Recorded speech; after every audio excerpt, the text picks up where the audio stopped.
Olá, o programa Seus Direitos na TV Estadão recebe hoje Fábio Lopes Soares, professor de Relações de Consumo da FGV Direito Rio. Ele vai analisar alguns casos enviados pelos leitores. O leitor Roberto Formicola conta que comprou no site da Sony do Brasil um complemento de jogo PlayStation 3, mas não conseguiu instalar o jogo. Depois de entrar em contato com o saque, soube que o jogo não ia funcionar porque o aparelho dele é dos Estados Unidos. Com isso, o leitor pediu o dinheiro de volta, só que eles falaram que só podem dar crédito para ele adquirir outro produto. A Sony agiu de forma correta, Fábio? Mais ou menos. A gente primeiro tem que verificar se o equipamento que ele trouxe para o Brasil tinha informação de que quaisquer tipos de softwares comprados no Brasil não rodariam. O que a gente sabe é que existem equipamentos vendidos no Brasil, equipamentos vendidos fora do Brasil que têm características diferentes. Se ele compra esse equipamento fora do Brasil, essa informação tem que estar na marca Sony. Quando ela vende esse produto no Brasil, a Sony, ela tem que deixar muito claro que aquele software, aquele programa que ele comprou, não vai rodar nesse equipamento. É uma questão simples de direito de informação. A priori, ela poderia até evitar de oferecer a ele um retorno financeiro, oferecer uma outra forma de fazer a compensação disso, mas tudo vai depender se, no momento em que ele fez a compra fora do Brasil, estava muito claro que qualquer tipo de compra feita fora dos Estados Unidos ou no país que ele fez a compra, iria prejudicar a manutenção do equipamento que ele adquiriu. E ele fala também que eles deram a resposta que se trata de uma compra em caráter definitivo. Existe isso mesmo? O termo caráter definitivo na nossa codificação não existe. Ou seja, o que existe é, quando eu compro uma mercadoria no Brasil, eu tenho direitos e deveres. Toda mercadoria comprada aqui, ou eu tenho um direito de arrependimento, ou tenho um defeito onde tem direitos do consumidor e direitos do fornecedor. Então, esse é um termo muito utilizado em alguns tipos de países com o próprio Estados Unidos, ou alguns tipos de países na Europa. No Brasil, não é utilizado e o que vinga é o Código de Defesa do Consumidor, que afasta esse tipo de conceito.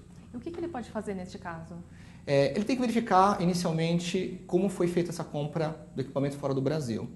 Em segundo, verificar se quando ele comprou esse software no site da Sony do Brasil, lá não deixou claro para ele que alguns tipos de equipamentos não aceitariam esse tipo de software.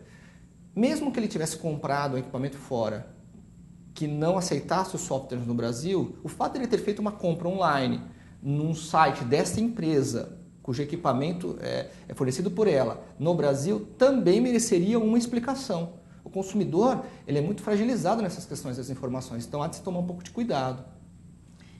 Em outro caso, o leitor Paulo Tasso reclama da falta de sinal da TIM. Ele fala que na casa dele ele não consegue fazer ligações e a resposta é que se trata de uma área de sombra. Ele ainda ele recebeu também a resposta que a TIM está fazendo estudos para melhorar o serviço, mas não deu um prazo para a solução. Eu queria saber também qual a obrigação da Anatel nesse caso. Ele reclamou várias vezes e nada mudou. Esse é um problema muito complexo. Ainda hoje, as telecoms são as empresas mais reclamadas nos rankings de reclamação dos órgãos de defesa do consumidor. Quando ele compra um sinal de internet ou ele compra um aparelho telefônico, comprando um plano desses das operadoras, a operadora prometeu a ele que iria funcionar.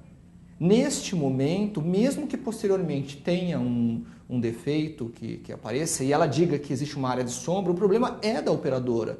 Então, ele tem direito, sim, a fazer uma reclamação, a exigir o dinheiro dele de volta daquilo que ele pagou, se aquilo que foi prometido não for cumprido.